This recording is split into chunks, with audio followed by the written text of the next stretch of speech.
ప్రముఖ న్యాయవాది, high court advocate Shri Kalanithi Gopalakrishna గారికి లేరు. కన్నీటి వీడ్కోలు చెప్తున్న ధ్వని టీవీ లీగల్ టీం. నింగికెగసిన న్యాయదేవత ముద్దుబిడ్డ, ప్రముఖ న్యాయవాది, హైకోర్టు అడ్వకేట్ శ్రీ కళానిధి గోపాలకృష్ణ గారు.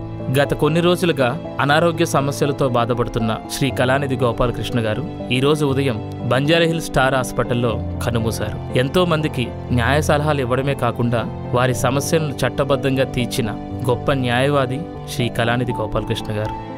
శ్రీ కళానిధి గోపాలకృష్ణ గారి గురించి కొన్ని విషయాలు. కళానిధి గోపాలకృష్ణ గారు మనలో చాలా మందికి పేరు తెలుసు. న్యాయం కోసం పోరాడే వ్యక్తుల్లో ఈయన ఒకరు. ఒక్కసారి కేసు ఒప్పుకున్నాక ప్రాణం పోయినా సరే వెనుకడుగు వేయని వ్యక్తి. తనని నమ్మి వచ్చిన వారికి న్యాయం చేయడానికి ఎన్నోసార్లు అవమానాలు గురైన శ్రీ కళానిధి గోపాలకృష్ణ గారు ఇప్పుడు మన మధ్య లేరు అనడం జీర్ణించుకోలేని విషయం. న్యాయం కోసం జైలుకు వెళ్లిన వ్యక్తి న్యాయవాది అంటే ఎలా ఉండాలి, ఎలా ఉండకూడదు అనే విషయాన్ని ఎన్నోసార్లు తనకు జరిగిన విషయాలను గుర్తు చేస్తూ మనందరికీ చెప్పిన మహానుభావుడు శ్రీ కళానిధి గోపాలకృష్ణ గారు. తన చివరి శ్వాస వరకు సమాజానికి ఏదో ఒకటి చేయాలనే తపనతో ఉన్న వ్యక్తి మన కళానిధి గోపాలకృష్ణ గారు. వయసు మీద పడి వస్తున్న అనారోగ్య సమస్యలు తనని ఇబ్బంది పెడుతున్నా సరే తన దగ్గర ఉన్న జూనియర్ న్యాయవాదులకు ఎంతో ఓపికగా న్యాయ వ్యవస్థలో ఉన్న విషయాలను, మెలకువలను నేర్పిస్తూ ఎంతో మందిని సీనియర్ న్యాయవాదులుగా మరియు న్యాయమూర్తులుగా తయారు చేసిన మహానుభావుడు మన కళానిధి గోపాలకృష్ణ గారు.